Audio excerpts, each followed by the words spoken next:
Diyos ko. Thank you, Ambi, ha? Effort siya, guys. 3, 2, 1. Good morning, Dubai. This is Mash and Galing in your Mash Daily Vibes. Yes! Good morning, guys! Good morning, Philippines! Good morning, world! How are you today? I am good. I hope everyone is good. Yes. Ayan, long time no see, everyone. Matagal akong hindi nakapag-vlog kasi nga busy ang lola ko. Ayan, nalungkot kasi ako, nagmuni-muni ako. Marami akong pinagmuni-muni yung mga araw na hindi ako nakapag-live, ganyan, at nakapag-videos. Nakapag-videos ang dami. Ayan, guys, actually, nagdadalawang isip ako. Open na ang Philippines, right? Yes, it's already open, and nagdadalawang isip ako kung uuwi ba ako or tatapusin ko na lang yung kontrata ko dahil, guys, padami pa rin ang case ng COVID, Delta, at Maberot sa Philippines. Yes, afraid ako. At everyday, nakikita ko sa mga post nila sa Facebook, yung mga profile picture nila, mga black, maraming mga namamatay. So, ipag-pray natin yung mga soul nila. At sana, guys, lagi kayong mag-ingat. Always keep yourself healthy, okay? Huwag kayong makisalamuha sa maraming tao. Kung sinabing bahay lang talaga, okay? Kaya, ayan, nagdadalawang isip po talaga kami mga OFW kung uuwi pa ba kami. Ayan, tama lang maraming kwento. Meron palang nag-message sa akin na ikinatuwa ko ng Sly. Ayan. Sana kayo, guys, matuwa din kayo sa kanya. I wanna reveal his identity soon. Pero joke lang. Siyempre, itatago natin sa identity niya, no? Ito na siya. Ayan. Kung lagi niyo ako nakikita dati na kumakanta, nag-a-advise ng kung ano-ano, ngayon naman, palitan natin, ha? Ayan. Ito, guys, real to. Nag-message siya sa akin personally. Yan. Kasi nga dati nagda-daily live ako sa aking page, ganyan. Tsaka minsan dito din sa YouTube. At may natuwa sa akin ng mga viewers ko na hindi ko sila ka-close kasi naka-public ko yung aking live. So, everyone can send, comment, likes, and whatsoever. Ayan. So, umpisa na po natin. Gusto ko laging good vibes tayong lahat. Gusto ko talaga mag-share ng good vibes sa lahat ng mga tagapanood. Okay? O, sana, habang pinapanood itong video na to, nandyan lang kayo sa bahay niyo, naka-relax. Sipping your hot coffee or milk tea. It depends on you what you really want. Ayan. Ito na. Parang letter kasi, sabi niya, Hoy, Mash Daily! Tawagin mo na lang ako sa pangalang Ambi. Oh, sounds something familiar. Ambi. Pero feeling ko hindi ito yung tunay niyang pangalan. So, okay, from now on, I'll call you Ambi. Ito na. Araw-araw akong nanonood ng live mo. At natutuwa ako sa iyo, ngunit biglang nagbago ang lahat. Nagbago ang lahat nung naputulan kami ng internet. Di na kita napapanood sa tuwing nagla-live ka. At sa totoo lang, may konting awa din akong nararamdaman para sa'yo. Dahil ako lang ang avid fan mo na laging present at nanonood ng good vibes videos mo. Natakot ako na baka pag di na kita inaabangan ulit, hindi na kita napapanood ulit, wala nang magla-like at magko-comment sa mga videos mo at mawawalan ka ng viewers. Ambi naman, sobra ka naman, Ambi. Hindi lang naman siguro ikaw yung viewer ko. Meron din akong viewers from my family and friends. Pero, okay, asumira ka, no? Salamat pa rin, okay? So, next. Araw-araw nga kitang inaabangan, ngunit wala na akong magagawa. Dahil wala na kaming internet. Para panoorin ka. Wala na kasi kaming pambayad. Kaya pinaputulan na nila. Kaya hindi na muna kita mapapanood sa ngayon. Naki-wifi lang ako para masend yung message mo. Diyos ko. Thank you, Ambi, ha? Effort siya, guys. Napaka-effort niya. Nagawa ko tong personal message na ito dahil gusto ko nang ipaalam sa'yo. Baka kasi ako inaabangan mo na mag-react, mag-comment, at mag-like sa mga videos live mo. Baka kasi inaabangan mo ako. Ayokong mangyari yon. Hindi kita ka-close. Hindi rin kita kilala personally. Pero alam ko mabait ka. At totoong tao, at matulungin sa kapwa. Yes, I am mabait. Kahit di ba ako kilala, mabait ako.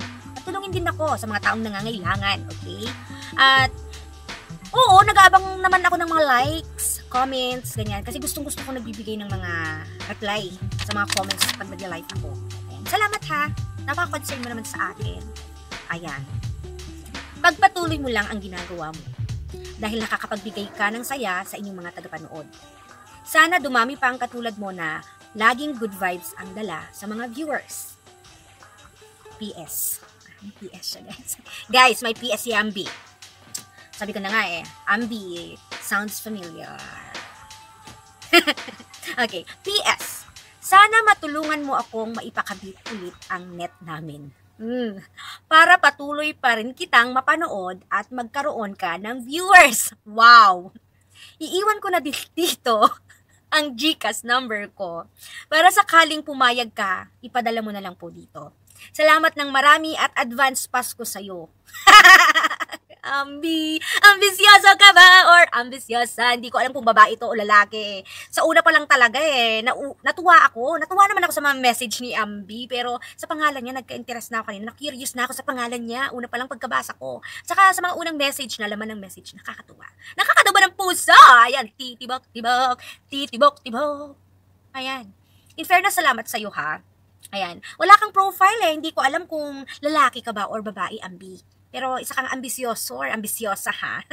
Salamat sa pag-abang mo sa mga live videos ko nung meron ka pang internet. At sorry ako dahil hindi ka na nakakapanood ngayon dahil nga wala ka ng internet. At sorry din dahil hindi ako nakakapag-live for the past 10 days kasi nga pagod ang lola. Medyo naging busy. So, match lang tayo, di ba? Ayan. Sana suportahan mo pa rin ako kapag nagka-internet ka na. Ayan. Appreciate ko tong PM mo. At napaka-touchy naman. Touchy. Naman siya. Nakakatibok ng fast sa puso. Ayan. Bagay na bagay talaga sa yung pangalan mong Ambi. Ambi, ang apelyado mo ay Syosa. Yes! May mga sadyang...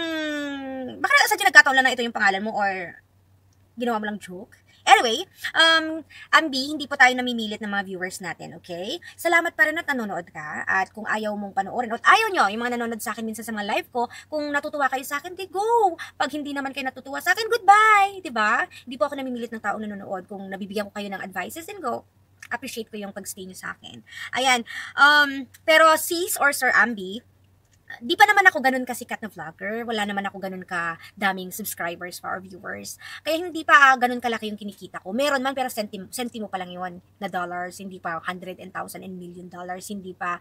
Di gusto kong tumulong. Matulungin akong tao pero this case, sa net nyo, pasensya ka na ha, hindi ko pa siya kaya. Yes, hindi ko pa siya kaya. Siguro, pag nagkaroon na ako ng mas malaki-laking kita dito, for sure, uunahin kita dahil isa ka sa mga napili kong nag-message sa akin sa kabila ng mga nag-PM din sa akin to thank and asking for more videos and content.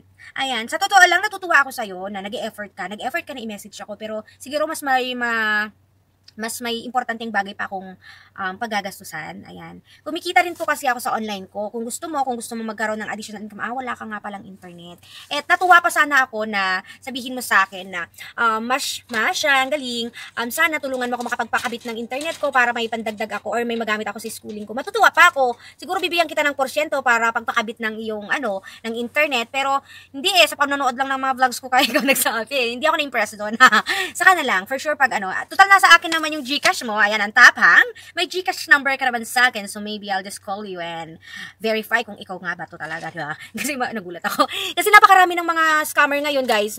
Iniiwas ko lang, pero natuwa naman talaga ako dito sa message na hindi ko alam kung joke to o totoo. I just wanna share everyone na naka-encounter ako ng ganitong mensahe. So, ako'y isang ambisyosang vlogger na, may mga humihingi-hingi na ng tulong, pero sorry for now, Ambi. Siguro pag medyo nagkaroon ako ng maraming kita dito sa pag-vlog ko, bibigyan kita ng konting tulong. Ayan. So, yan muna, hindi kita mabibigyan ng tulong. Siguro advices. At ipagpipray ko na lang na sana makapagpakabit na ulit kayong internet for kung gagamitin mo ngayon sa trabaho or sa iyong pag-school. Sana mapakabit na ninyo. Ayan, marami kasi guys na nawala ng work at saka kita ngayong pandemic. So, dapat maging wise po tayo. Don't settle for one income. Dapat marami kayong source ng kitaan. Sabi ko nga sa inyo, mag-online survey kayo, maraming mga kung ano-ano dyan, mag-online selling kayo, marami po tayo mga pagkakataong kumita through internet. Dahil nga si Ambi, wala lang internet, ayan, hindi ko sa masasuggest. Pero sa ibang mga viewers ko na sana, huwag kayong tamad. Magpakasipag kayo guys, lalo na dyan lang kayo sa bahay. Huwag nyong sayangin ang oras nyo na nakatutok lang kayo sa computer or cellphone nyo na nagti-TikTok, nagme-messenger, nagme-Facebook, nag-YouTube. Gawin nyo, i-maximize nyo po ang oras nyo para kumita. Hindi man ganun kalaki pero additional income yan at savings. Yan guys. Guys, kung kayo sa akin, ano sa palagay nyo? Magbibigay ba kayo ng tulong dun sa taong nag-message sa'yo nangangailangan ng wifi para lang mapanood yung videos mo? Siguro sabi ko nga sa inyo, pag malaki na yung kita ko at medyo okay naman yung income sa pag-vlog, why not, diba? Pangarap ko yun guys, kaya tulungan nyo akong dumami ang subscribers natin para makatulong na tayo sa mga taong nangangailangan. Pangarap ko po talaga yon. So, yan ang aking pag-good vibes today. Ambi, mag-pray lang tayo na sana makaipon tayo ng maraming subscribers at kita dito sa ating vlogs para matulungan na kita soon. Okay, that's it for now. This has been Mash ang Galing, your Mash Daily Vibes. I love you, Chararat. See you again next time. Love ya.